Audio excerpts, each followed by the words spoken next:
Nagagawa natin yung mga bagay na akala natin para sa atin, yung pala hindi. Why may pattern ako ng hindi magandang mga relationship. Because I was neglected during my childhood, I people please. Although aware tayo, pero what's next after awareness?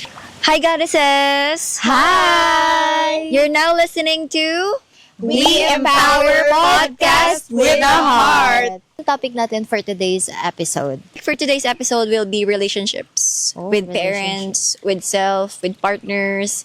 And I just want to share yung experience ko sa pwedeng sa parents yon.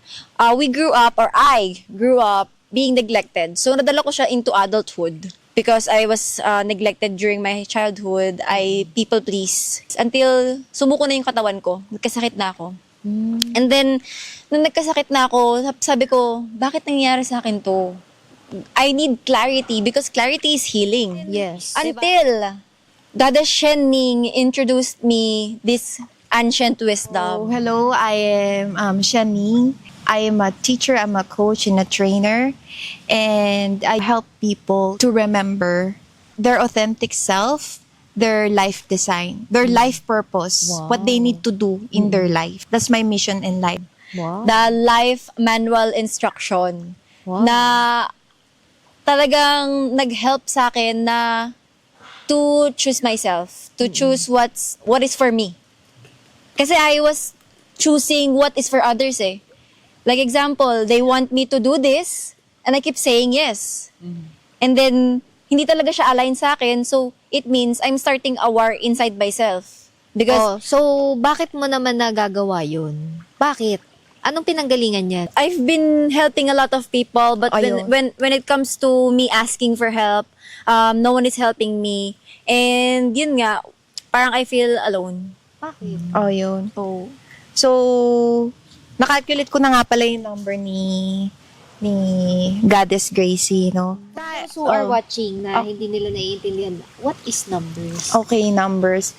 So, ito yung sa numerology. So, paano natin, yung sinasabi kong numbers nga pala na yung 1 to 9, galing yun sa birth date natin. Lahat tayo, we are being given a certain numbers in our life and we can get that through our birth date. Yun. So, sa numerology kasi, malalaman natin yung mga certain patterns kung bakit nangyayari sa life natin yun, bakit ganito tayo, why we act this way, why there are certain circumstances in our life na nangyayari. So, she is, ano ka kasi, di ba sabi ko nga sa'yo, missing 7 ka. So, yung energy kasi ng mga missing 7 is, you're someone na, the people who help you, kapag nanghihingi ka ng tulong, parang walang lumalapit sa'yo. Oo, nagre-resist sila. Tama? Ganun yung nangyari sa'yo. And, kasi meron ka din number 5 eh. Yung mga number 5, like you, yun yung mga tao na, they're community-based, they're community-focused and team-focused. So, kapag hindi mo kapag tinitignan mo yung tao, nakikita mo lang sa kanya yung maganda. And you help that person to become their best selves. Nakikita niya palagi yung potential. Oo, yung potential. Because number 5 people, number 5 people are... Ayan si Sisi, oh. Lagi ko nakikita potential niya. Oh. O, diba yan? Yung you don't judge people. Yes. Kasi tingin mo sa kanila lahat. What's important to you is fairness. Tama? Yeah. Yun. Pag nalaman mo yun, what's next? Kasi 'di ba kung mapapansin mo yung 'di ba tayo may ginagawa tayo pero parang hindi pa rin fulfilling. Ganon. So, ibig sabihin, hindi natin nagagawa yung purpose natin sa life. Yes, we're earning this amount of money but we don't feel happy. It's because we're not following our life path. So you mean just from our birth dates, malalaman natin lahat yung patterns na yan. Malalaman natin why, like for me, example, why may pattern ako ng hindi magandang mga relationship, why the Yes. men I attract are, Yes, you know, yes, we can see that to your life, sa life path mo. Makikita natin yung kung bakit na-attract natin yung wrong person. It's not our fault. It's just that we're channeling the negative energy. Kasi hindi natin alam yung blind spotted kasi tayo eh. Yun yung masakit. Kasi hindi natin alam kung ano ba yung kailangan natin gawin. Hindi natin kilala yung sarili natin. So, nagagawa natin yung mga bagay na akala natin para sa atin, yung pala hindi. so through this ancient wisdom, you mean mababago na yung mga ma-attract na Magkakaroon kasi ng na partner. You- Dahil magkakaroon ng clarity. You will have clarity. Kasi maintindihan mo na yung sarili mo na, kaya pala ganito yung nangyayari sa akin. So, if you know yourself, because this is something na, it's a self-mastery. Self-mastery siya. If you know yourself, and you know your direction in life, you know your life path, may iwasan mo yung mga unfavorable circumstances in your life. Yun. That's amazing. Oh, maganda, di ba? At least, you can see, like, from a mile away, na what, you know, if, Maiiwasan maiwasan mo na yung mga Maiiwasan mo ganung, na yung yung mga ganung hindi aligned mga sa'yo. kabulu, oo. Magiging self-aware ka na. Yes. Dahil you know na yung ano yung dapat na Yes. ina-attract mo or you know, Dapat yung sabi mo na nga, yung energy tinatahak mo, Yeah. Oo. mas malinaw na para sa'yo. Oo. Minsan kasi, di ba, mapapansin mo na bakit yung tao laging nagagalit, di ba? For no reason. Example na lang natin, may applicable to. I mean, not only for me, but maybe your mom is like that na kahit laging galit sa bahay, hindi mo magets lahat sinisisi sa'yo, yung mga nangyayari sa bahay, kahit hindi mo naman ginawa yun. So, bakit? 'Di ba? Bakit? Even though na well provided siya, Parang okay naman yung oh, lahat. okay yung life niya. Pero lagi siyang galit. Lagi Bakit? siyang galit. What's the reason behind it? It's because I found out na hindi niya nagagampanan yung purpose niya sa life. Parang yan yung mga anak na ginawa lang yung sinunod lang yung mga sinabi Oo. ng magulang. Oo, totoo. Galit sila because kahit na-fulfill na nila yon yung Oo. gusto ng magulang, hindi nila na-fulfill yung para sa sarili nila. Example, So, frustration. yes, frustration. Nagka-clash sa loob nila yun. Oo, peace with yung Nagwa-war. oo, you're at war with yourself because parang ano siya parang doktor pero gusto talaga niya artist.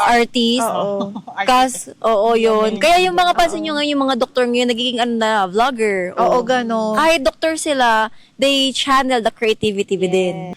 Yung gusto ng magulang mo, ngayon naman niya pinipilit sa'yo. Oh, pinipilit sa'yo yung ganon. Ngayon, yung generations natin ngayon, aware na tayo. So, alam na natin yung mga gusto natin, may social media na, yung information nandyan na rin right away. So, alam na rin natin, parang aware na tayo sa mga nangyayari. Pero, meron pa rin na kailangan nating gawin. Oo, guidance. Kasi, although aware tayo, pero what's next after awareness? The next question is, what kind of awareness? Is it the right for you?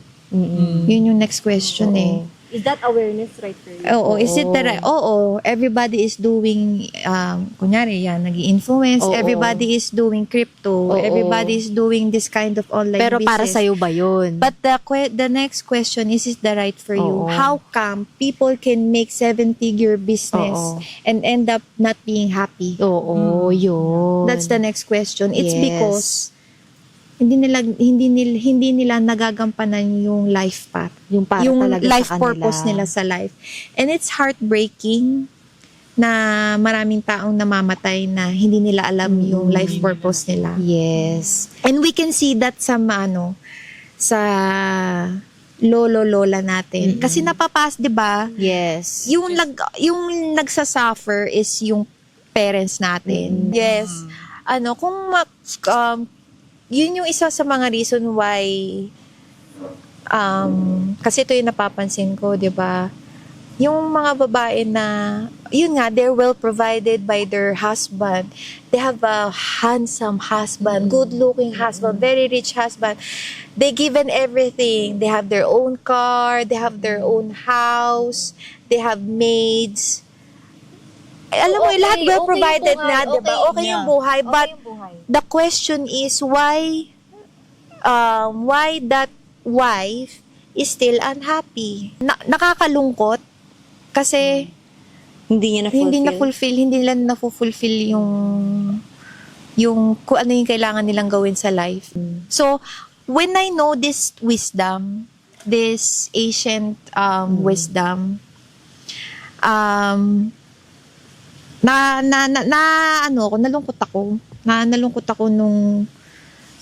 nalungkot ako lalo sa mom ko kasi hindi niya nagawa yung kailangan niyang gawin.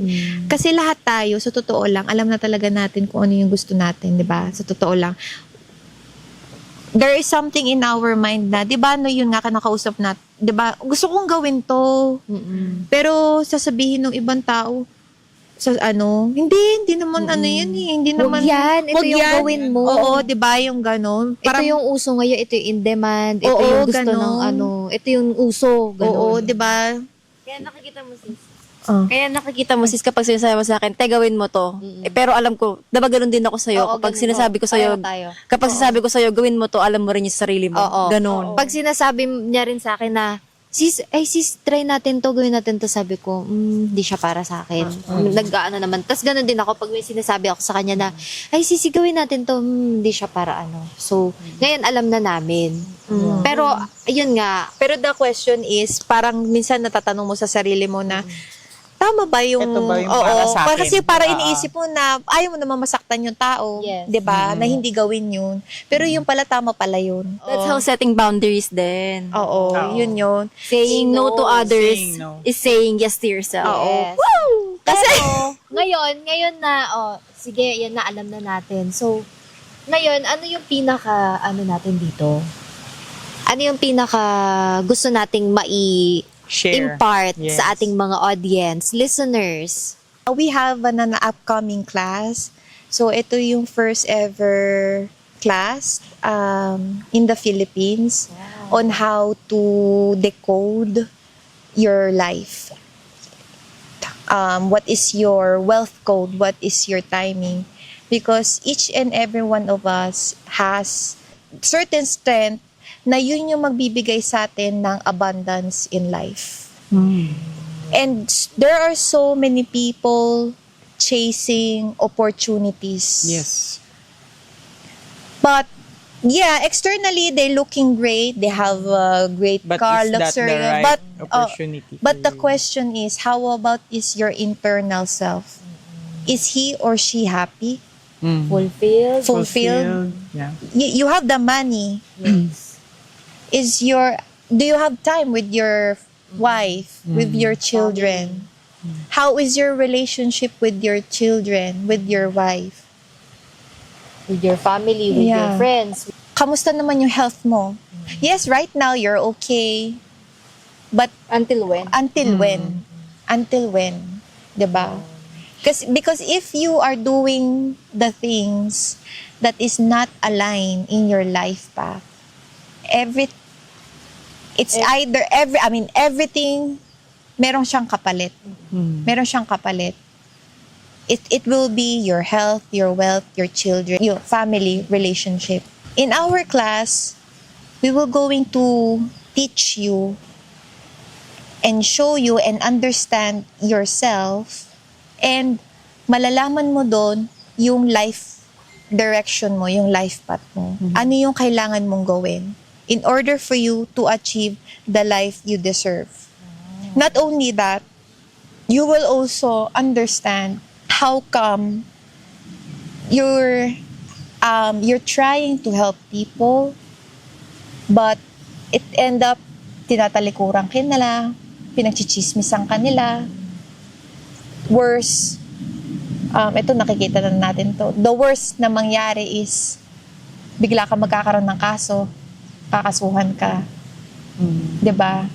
If you're a business owner, biglang bumaliktad sa yung ka-business partner mo. Or if you're also someone na you like doing charity works, and then end up because of that gossip, biglang tinalikuran ko ng mga taong nag-trust sa'yo. Yung mga ka-close mo biglang tinalikuran kasi pinakinggan nila yung gossip na yun. In this class, you will understand why those unfavorable circumstances in your life, and we will going to help you and guide you on how to solve those challenges in your life. And not only that, this will also help not for wealth only, but also to improve the relationship with your family. Paano ba natin masasabi na are we a good parent? So in our class, you will understand your children as well. And this will going to help you to improve your relationship with your children, with your wife, With your husband. with your husband. Yun. So when is this training? So our class will be on October 17, 18, 19. So in 3 days, we will going to decode your life path. Yan, Saan siya? see you there. Saan gagawin? In Manila. In Manila. Okay. So yan, stay tuned and follow our page, Women Empowerment PH. Yeah, we will give you the details and send us a message. Yes. And also, we have another class in Siargao. So our class will be here. This is in Manila. And this is in Siargao. Thank you so much, Gada Shaning, for sharing all of your wisdom. Oo, thank you for helping us na maintindihan why those things are happening and why it needed to happen. Yes. Because we became who we are right now because of those experiences. Na Yes. we will forever be thankful and cherish na rin. Yes. Kasi because of those experience, we are now like this. And thankful for Yes. those experience. Yan. So, Thank you for listening. Yeah, thank you so much guys for listening and for watching. We hope na marami kayo natutunan. See you on Yes. our class. Yes, see you on our class and see you on our next episode. Bye! Like and subscribe!